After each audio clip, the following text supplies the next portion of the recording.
Strategically tactically پتہ چل جاتا ہے کہ بھیا کہانی کسی اور لیول پہ چلی گئی ہے. جیسے کہ ملٹی پارٹی جوائنٹ اگریمنٹ ہو گئے ہیں, آپ میرے دوست بن گئے ہیں, وہ آپ کا دشمن بن گیا, تو میں اس کے دوست کر لیا, اس کے ساتھ دوستی کر لیا, تاکہ کنفیوژن جو ہے نا, اسلامی استدلال کے علاوہ آپ کوئی سلوشن نہیں, اور نہ ہی کبھی تھا. قرآن کے علاوہ کبھی بھی کوئی سلوشن نہیں دے گا. اللہ تعالیٰ کی کتاب کو اعجاز ہے کہ جتنی مرضی ہم کھچڑی بنا لیں, قرآن سلوشن سمپل ترین دے گا. اب ایران کے اوپر حملہ ہوا تھا پچھلی دفعہ جب وہ نیوکلیئر فیسلٹی کے اوپر انہوں نے ایک F-35 لے آئے تھے, ایران نے کہا تھا ہم نے مار بھی دیا. اس وقت بھی پاکستان میں شیعہ سنی سینٹیمنٹ شروع ہو گیا تھا. یہ موقع تھا علماء کرام کو اسی وقت اینٹی شیعہ اینٹی سینٹیمنٹ سنی سینٹیمنٹ کہ بھائی اس ٹائم کون سا وقت ہے تمہیں شیعہ سنی کھیلنے کا, اس وقت اسرائیل ہے بھائی سامنے.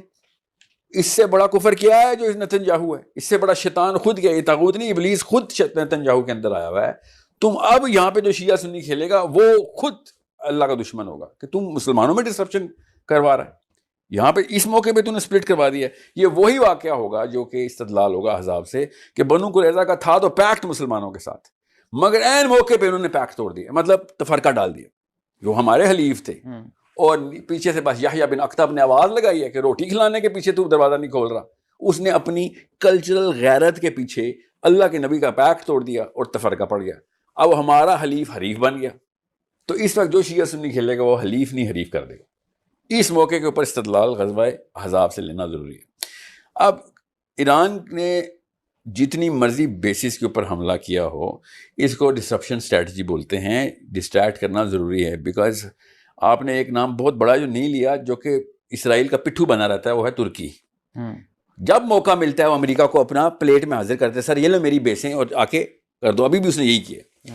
اس طرح کے 3-4 بڑے بڑے مجرم اگر آپ کے محلے میں ہونا تو آپ کو ڈسرپشن کی اسٹریٹجی کھیلنی پڑتی ہے کہ سنگل لینئر اٹیک کریں گے تو پیچھے سے فورس اور ببل گیس بلڈ اپ ہونا شروع ہوتی ہے. ایک دم سکیٹر کر دو اپنے اٹیک کو تاکہ کہیں سے نہ پتہ چل سکے. اللہ کا کرم ہے کہ یمن نے بھی فائرنگ کر دی. یہ تو اللہ کا کرم ہوا کہ اب there is multi prong war going on. سعودی عرب کے اوپر اٹیک نہیں ہوا. اللہ کے نبی صلی اللہ علیہ وسلم نے منع کیا تھا, حد بٹھائی ہوئی تھی کہ یہ غیر مسلم اس سرزمین میں نہ انٹر ہو جائیں. انہوں نے بٹھایا ہوا تھا امریکن کب سے. امریکہ کی بیس دنیا کی ہر ملک میں ہو, اسلام آباد میں ہو, مگر حجاز میں نہیں ہونی چاہیے. ارامکو کو حجاز سے باہر ہونا چاہیے تھا. ارامکو تیل کی کمپنی سر جو بھی ہے وہ غیر مسلموں کو اسٹے کی اجازت نہیں, گزرنے کی حجاز میں. جی آپ بارہ دیجیے. اب سعودی عرب کی سرزمین اس وقت آخری ٹائم کے اوپر بھی اور اس وقت بھی پرانے ٹائم کے اوپر بھی سینٹر آف اسلام ہی رہے گی. اس کی سینکٹیٹی پاکستان انڈونیشیا کے برابر نہیں ہے. اب اس ایران جب اٹیک کرتا ہے نا تو ایران, آپ نے جو سوال کیا تھا انہوں نے کہ کیا امریکن ایمبیسی پہ اٹیک کرنا پاکستان کی سورنٹی کے خلاف ہے؟ بالکل بھی نہیں. قطر پہ اٹیک کیا جب کیا تھا انہوں نے تو کون سی جگہ پہ اسرائیل نے اٹیک کیا تھا؟ اگر قطر کی سورنٹی بریچ ہوئی تھی تو قطر کو تو ریٹیلیٹ کرنا چاہیے تھا, مگر ان کو پڑا تھا انہوں نے اس بلڈنگ میں اٹیک کیا جہاں پہ بندے گھسائے ہوئے ہم نے اس وقت جو کانفرنس کے لیے آئے ہوئے تھے قطر میں. یہ ایک قطر پہ اسرائیل نے بھی اٹیک کیا تھا جب وہ اسی کی بات کر رہا ہوں میں, وہ حماس والے جب آئے ہوئے تھے ہم ایک ہی بات کر رہا ہوں. So Qatar took it as a tactical attack, اور انہوں نے کہا بھی کہ سر ہم نے بندے مارے ہیں, قطر تھوڑی مارا ہے. اب بحرین ہو, ابو دھابی ہو, جہاں پہ سب سے بڑا ابو دھابی میں اسرائیل کا جھنڈا لہرا رہا ہے کب سے, سب سے پہلے اسرائیل ابو دھابی میں انٹر ہوا ہے سعودی عرب سے پہلے. وہ اس چیز کے اوپر ہمارا مسلم ری ایکشن سب سے بڑا ہونا چاہیے تھا کہ یار تو ادھر سے تو نکلنا, دفع ہو ادھر سے. تو نے تو پیار سے بھی نہیں کہیں گے کہ تم جاؤ, یہ ڈپلومیٹک حرکت ہی نہیں ہے. تو مسلمان بچے مارنے کے بعد ہمارے گھر کے اندر اپنا جھنڈا لہراتا ہے سب سے بڑا. تو بات یہ ہوتی ہے دس از اے اسٹیٹمنٹ. اب ایران نے یہ ڈسرپشن کی اسٹیٹمنٹ دی, نہ ان کے پاس اتنے میزائل ہیں کہ 18 ملکوں سے حملہ کر سکیں. یہ شروع کا فرسٹ ڈرافٹ اور مثل وار اسٹریٹجی کے اندر ڈکلریشن ہوتا ہے کہ بھیا اس وقت تم جو ہے نا ایک دروازے سے انٹر نہیں ہو سکتے ہو, اور نہ ہی تم ہم سے ایکسپیکٹ کرو کہ لینئر اسٹریٹجی. جی میں اس کے ساتھ ایک سوال اور بھی لے لیجیے گا. کیا امریکہ اسرائیل کا ایران آخری ہدف ہے بنیادی طور پہ, اور کیا یہ رجیم چینج کر پائیں گے آسانی سے ایران میں؟ مجھے ایک بات بتائیں بھٹی صاحب, میں اس کا جواب دیتا ہوں. انہوں نے خود غزوہ احزاب کی مثال دی ہے, وہاں سے ہی قرآن ہمارے لیے حرف آخر ہے. قرآن کے آگے نہ یہ بول سکتے ہیں. قرآن نے جو اصول بتایا, انہوں نے جو اس کی تشریح کی ہے وہ یہ ہے کہ دفاعی حکمت عملی, جہاں سے حملہ ہو وہاں پہ دفاع کیا جائے گا. آپ یہ ثابت کریں کہ ان میں سے کسی ایک بیس سے ایران پہ حملہ ہوا. یہ بھی نہیں ثابت کر سکتے کہ یہاں پہ بیسیں موجود ہیں. بلڈنگیں ثابت ہوئی تھیں. اور دوسری بات یہ, میں آپ کو ایک بات بتاؤں, یہ جو انہوں نے کہا نا ایران کے ساتھ, ایران کے اوپر جب پچھلا حملہ ہوا سب سے پہلا بیان اہل حدیث مکتبہ فکر کی طرف سے بطور صدر میں آپ کو یہ بتاتا چلوں کہ یہ دونوں اپنے اپنے فرقوں کی نمائندگی کر رہے ہیں, یہ مسلمانوں کی نمائندگی نہیں کر رہے. اگر یہ مسلمانوں کی نمائندگی کرتے تو یہ آج ایران کا ساتھ دیتے اور ایران کے حمایت میں اپنی رائے دیتے. آپ کی اس کے بارے میں کیا رائے؟ آپ اپنی رائے کا اظہار کمنٹ سیشن میں ضرور کیا کریں. آپ کی رائے ہمارے لیے بہت زیادہ اہم ہوتی ہے. سعودی عرب کا آیا, پوری دنیا نے اس کی حمایت کی, جب تک اس نے تب بھی قطر کے اوپر حملہ نہیں تھا کیا, اور انہوں نے خود بعد میں مذاکرات کیے. اب مجھے ایک بات بتائیں کہ ہم دونوں بیٹھے ہوئے ہیں اور ہمارا یہ مقدمہ مشترکہ کہ اسرائیل ہمارا دشمن ہے. جی بالکل, مقدمہ ہمارا تینوں کا, بلکہ ایک, ہم تینوں کا ایک ہے. تو اس وقت ہم نے متحدہ عرب امارات, سعودی عرب اور ان کو برا بلا کہہ کے اور ان کو اسرائیل کے ایجنٹ اور امریکی ایجنٹ ثابت کر کے ان کے ساتھ جنگیں لڑنی ہے کہ اسرائیل کے ساتھ لڑنی ہے؟ اسرائیل کے ساتھ لڑنی. تو یہ ایک عام فہم بات ہے, یہ بالکل عام فہم بات ہے. جی پوائنٹ آ گیا آپ کا. دوسری بات یہ ہے کہ امریکہ کا جو ہدف ہے, میں تو یہ سمجھتا ہوں امریکہ ہر, دیکھیں رسول اللہ صلی اللہ علیہ وسلم نے فرمایا تھا الا ان القوۃ الرمی, رسول اللہ نے 1400 سال پہلے کہہ دیا تھا کہ اسلحہ سازی کی صنعت میں جو قوم امت آگے ہوگی وہی سپر پاور ہوگی. رسول اللہ نے کہیں نہیں کہا معیشت کی جس کی ترقی ہوگی وہ سپر پاور ہوگی. آج بھی جاپان کی معیشت امریکہ پاور امریکہ ہی ہے, کیونکہ رسول اللہ صلی اللہ علیہ وسلم کا فرمان ہے کہ جو اسلحہ سازی میں آگے ہوگا, اسلحہ سازی میں الا ان القوۃ الرمی, کہ یہ جو نشانے بازی ہے یہ اصل قوت ہے مسلمانوں کی. تو جو آج سپر پاور ہے اس کی آپ معیار ٹوٹل اسلحہ سازی کی صنعت کے اوپر ہے. امریکہ آج سپر پاور ہے صرف اسلحہ سازی کی بنیاد کے اوپر. تو امریکہ تو یہ چاہتا ہے کہ میری یہ سپر پاور جو میں ہوں کوئی اور نہ بن سکے, اور اسلامی ممالک کے اندر کسی کا بننا اس کو پہلے ہی چپتا ہے. پاکستان کا نیوکلیئر پروگرام ہی عالم کفر کے لیے ایک بہت بڑی تنبیہ ہے. تو ایک نیا نیوکلیئر پروگرام جو ایران بنا رہا ہے وہ اس سے خائف ہیں, وہ اس سے گھبراتے ہیں کہ ایک اسلامی ملک ایٹمی تھا تو وہ نہیں مان, تو اگر دوسرا بن گیا تو تیسرا بن گیا, چوتھا بن گیا. ڈاکٹر عبدالقدیر کے خلاف جو ساری کی ساری پلاننگ ہوئی, آپ کو پتا خود صحافی طبقے سے, ان کے اوپر بھی یہی الزام لگایا کہ یہ پاکستان نے کہیں ایران کو یہ ٹیکنالوجی. آپ یہ سمجھتے ہیں کہ آخری ہدف نہیں ہے؟ آخری ہدف نہیں ہے, اس کے بعد آگے میں کہتا ہوں آپ پیچھے دیکھ لیں. یہ جو انہوں نے بات کی ہے نا, یہ لٹریچر کے طور پہ یا فکری نظریاتی طور پہ بڑی درست ہے کہ شیعہ سنی بالکل نہیں ہونی چاہیے. میں بھی یہ کہتا ہوں نہیں ہونی چاہیے, لیکن صدام کی پھانسی کے اوپر ایران میں جشن منایا گیا کہ نہیں ہوگا, لیکن ہمیں تو ایک ہے نا بات یہ ہے. اور دوسری بات ہے بشار الاسد کے دور میں سنیوں کا شام میں قتل ہوا ہے نا. مسئلہ تو یہ ہے, ایک جو ایگزسٹ کرتی ہے حقیقت اس سے ڈینائل نہیں ہونا چاہیے. اور جو آپ کا سوال ہے یہ 100% درست ہے, اور اللہ کے فضل و کرم سے پاکستان کو یہ تیاری پکڑنی چاہیے, اور کسی بھی طرح یہ کل پرسوں ترسوں بالآخر اس کا حل بھی مذاکرات سے نکلنا. جو آپ نے کہا رجیم چینج ہونی ہے, بنیادی طور پہ امریکہ کا ہدف یہی ہے کہ اپنے من پسند بندے بٹھا دیے جائیں اور رجیم کو چینج کر لیا جائے. آخر اگر وہ اپنے مشن میں کامیاب ہوتا ہے یا نہیں یہ حالات بتائیں گے. اور بظاہر میرا خیال یہ ہے کہ امریکہ اس میں کامیاب نہیں ہو جائے گا. کل پرسوں تک مذاکرات کے ٹیبل سج جائیں گے, اور وہی امریکہ جس کے بارے میں کہا جاتا ہے کہ لاکھوں مارے یہ بیٹھے وہ ہے, یہ ایک سفارتی چیز بھی ہوتی ہے, ان کے ساتھ ٹیبل پہ بیٹھنا پڑے گا اور یہ بیٹھیں گے. آپ کیا سمجھتے ہیں ساحل بھائی, یہ ٹیبل پہ بیٹھیں گے اور یہ امریکہ اسرائیل کا آخری ہدف ہے ایران, اور کیا رجیم چینج ہو پائے گا؟ 3 سوال. سر پہلا سوال, پاکستان اسرائیل کا اگلا ہدف ہے. خدا کی قسم پاکستان اسرائیل کا اگلا ہدف ہے. میں کیوں قسم اٹھا رہا ہوں؟ نیتن یاہو نے خود یہ کہہ دیا, اپنے منہ سے بکواس کی ہے اس نے. یہ کسی شک میں مت ہے, یہ کیمرے بتا دو. یہ افغانستان کو ایکٹیویٹ کرنا ہے, انڈیا کے پیکٹ بنانا, اسرائیل چوتھے محلے میں جا کے وقف کاریاں کیوں کھول رہا تھا؟ آپ کیا سمجھ رہے ہیں؟ جی ہم نیوکلیئر پاور لے کے آئے ہیں, اللہ کے حکم سے لے کے آئے. وَأَعِدُّ لَهُم مَا اسْتَطَعْتُم مِّن قُوَّةٍ کا حکم ہم نے مانا ہوا ہے, ان کو پتا ہے, انہوں نے پہلے مانا ہوا ہے.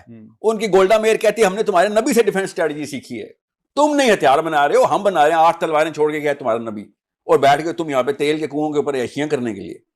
یہ ان لوگوں نے منہ سے بولا ہے کہ ایران کے منہ سے, جیسے اس کو ایران بولتا ہے اگلا لفظ بولتا ہے پاکستان.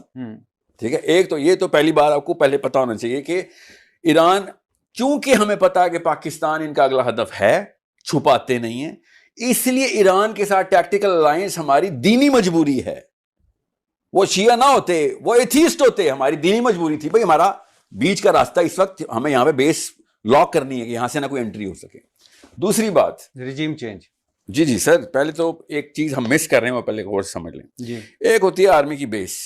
آرمی کی بیس کا 30 اور 40% ایکٹیویشن رکھتے ہیں کیونکہ بجٹ بہت مہنگا پڑتا ہے بیس کو چلانے میں. صرف فوجیوں کی تنخواہیں نہیں ہوتی. It's a very political establishment. 119 army کی بیسز ہیں امریکہ میں, امریکہ کی دنیا میں 119. اور سب سے زیادہ کدھر ہے؟ عرب میں. کوئی چھوٹی موٹی وجہ نہیں. عرب میں کون سی لڑائی ہونی تھی امریکہ کے خلاف؟ ایک بیس کو چلاتے وقت جو سب سے زیادہ بڑی ضرورت ہوتی ہے بیس کو چلانے کی, اسے کہتے ہیں ری انفورسمنٹ, کمک. کمک بیس کے بغیر اگر ڈپلوائے کرنی ہو تو وہ حال ہوتا ہے جو افغانستان کے اندر امریکہ کا ہوا. امریکہ میں کیوں مسئلہ, افغانستان میں امریکہ کو مسئلہ تھا, امریکہ کی ایکٹیو بیس کوئی اسٹیبلش تھی نہیں. شمالی اتحاد was not established ally of America at that time, کیونکہ پاکستان کے ساتھ اور روس کے ساتھ مسائل کے جو بھی تھے. جب تک ان کے پاس اسٹیبلشڈ بیس نہیں بن سکی تب تک اے بھی ان کے پاس نہیں آئی تھی. اتنا بڑا واقعہ ہوتا ہے بیس بنانا. پوائنٹ آ گیا. نہیں, پوائنٹ یہ ہے کہ ایران نے وہ $5 بلین پہلے گھنٹے میں ضائع کروائے ہیں. کس کے؟ امریکہ کے. وار از جسٹ منی. جنگ صرف پیسہ ہوتا ہے اور کچھ نہیں ہوتا جنگ. 5 گھنٹے کا مطلب 5 بلین پر آور کا مطلب آپ کو میں بتاتا ہوں ٹیکٹیکلی. اگر وہ 9 بیسز اڑاتا ہے 9 کے 9 ملکوں میں تو یہ 9 پنجے $45 بلین نہیں بنتے. یہ ری انفورسمنٹ کے اوپر ریڈ مارک لگ جاتا ہے کہ یہاں سے اب امریکہ کا فوجی واپس ڈپلوائے نہیں ہو سکتا. کیوں؟ اب آپ سائٹ میں آ چکے ہیں. ایران نے خالی مجھے سب کو یہ بتایا کہ تو اب میرے نشانے پہ ہے. اس نے محمد بن سلمان کو نہیں کہا کہ تو میرے نشانے میں, محمد بن زیاد کو نہیں کہا, اس نے ڈونلڈ ٹرمپ کو بتایا کہ بیٹا جو تو نے ابھی $1 ملین بچانے کے لیے جو بیس بنائی تھی نا, اب تو ملین کی جگہ بلین لگائے گا, بیکاز اب تیری بیس میرے این رینج کے اندر آ گئی ہے. ہم جب مسل ٹیسٹنگ کرتے ہیں, کیوں مسل ٹیسٹنگ کرتے ہیں؟ تاکہ ہم ان بیسز کو بائسیکٹ کر سکیں جو دشمن نے الگ الگ جگہوں پہ لگائی ہوئی ہوتی ہیں. ہمارا میزائل اگر اس بیس کو کراس کرنے کی اہلیت رکھتا ہے اس کو کرٹیکل ڈسٹینس بولتے ہیں. ہو گیا جی. اب کیوں کرٹیکل ڈسٹینس بولتے ہیں؟ کیونکہ ہم ان کے پیسوں سے مبرہ ہو چکے ہوتے ہیں کہ تو بلین لگا یا ٹریلین لگا, میرا میزائل تیری بیس سے مبرہ ہو چکا ہے. ریجیم چینج ہو پائے گا ایران کی؟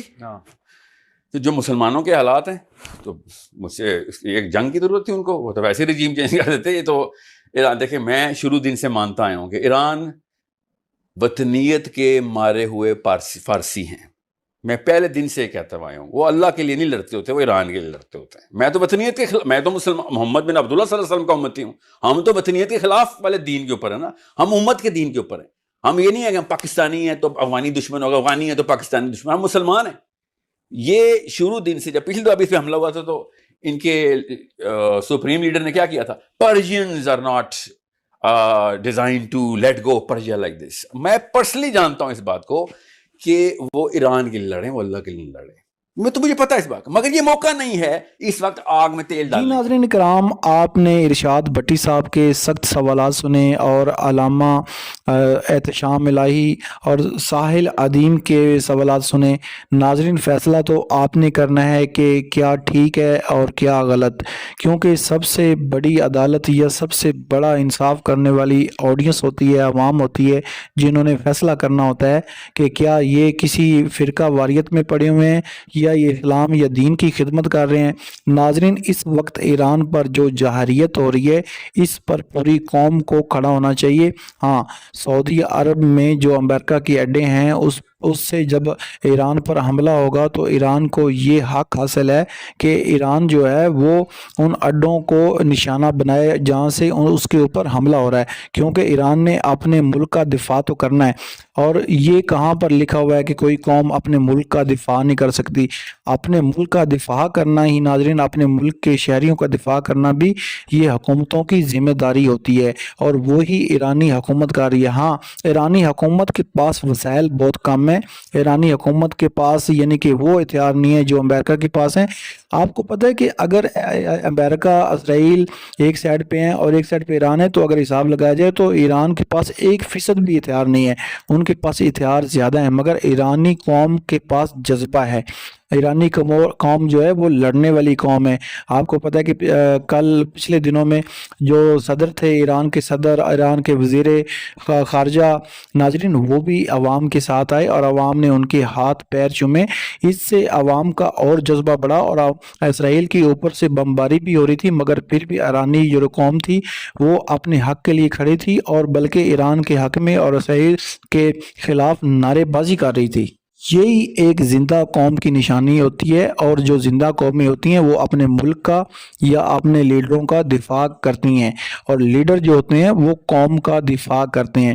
ناظرین، یہ جو جنگ ہے آپ کو پتہ ہے کہ خدا نہ خواستہ یہ اگر جنگ زیادہ دیر چلتی رہی تو اس سے پوری دنیا کی جو معیشت ہے وہ ہل کر رہ جائے گی۔ آپ کو پتہ ہے کہ پوری دنیا میں پٹرول کی پرائس کہاں چلی گئی ہے، پاکستان میں 60 روپے سے زیادہ جو ہے وہ پرائس بڑھ چکی ہے۔ تو اس سے جتنے بھی یعنی کہ مارکیٹیں ان کا جو پوائنٹ ہیں وہ نیچے گر چکے ہیں۔ جو ٹرمپ نے ابھی اجلاس کیا 7 ممالک کا اجلاس، اس میں جو ممالک ہیں انہوں نے کہا ہے کہ اس جنگ کو فوراً روکا جائے، اور ایران کا کہنا ہے کہ ہم اپنی حدود سے ایک بوند بھی تیل کی نہیں جانے دیں گے، اور یہ پوری دنیا کے لیے پریشان کن ہے۔ اور اب یعنی کہ ٹرمپ کو یہ پتہ چل چکا ہے کہ ایران جو ہے وہ ہمارے جتنے بھی اڈے ہیں نزدیکی ان کو وہ نشانہ بنا سکتا ہے، اور وہ ہمارے جو تیل ہے اس کی جو بندش ہے وہ کر سکتا ہے۔ ناظرین، ان لوگوں کو چاہیے کہ یہ بیٹھ کر اپنے مسئلے کا حل کریں۔ آخر جتنی بھی جنگ طویل ہو مگر پھر بھی ان کو ٹیبل پر بیٹھنا پڑے گا اور بات کرنی پڑے گی، اور ہر ملک کو یہ حق حاصل ہے کہ وہ اپنی دفاع کے لیے جو بھی سامان بنانا چاہے وہ بنا سکتا ہے۔ اللہ کرے کہ ہمارے پوری دنیا میں دہشت گردی کا خاتمہ ہو، اور پوری دنیا کو چاہیے کہ وہ جنگ جو ہے نا وہ ایک آخری آپشن ہوتا ہے، اور جنگ سے گریز کرنا چاہیے۔ تو اللہ تعالیٰ پوری دنیا کے مسلمانوں پر اپنا رحم فضل کرم کرے، اور اللہ تعالیٰ پاکستان کو بھی ایک ایسا لیڈر دے جو پاکستان کے لیے کام کرے۔ اگر آپ کو یہ ویڈیو اچھی لگی تو ویڈیو کو لائک کر دیں، چینل کو سبسکرائب کر لیں اور بیل آئیکن کو پریس کر لیں۔ آپ کی محبت کا شکر گزار ہوں۔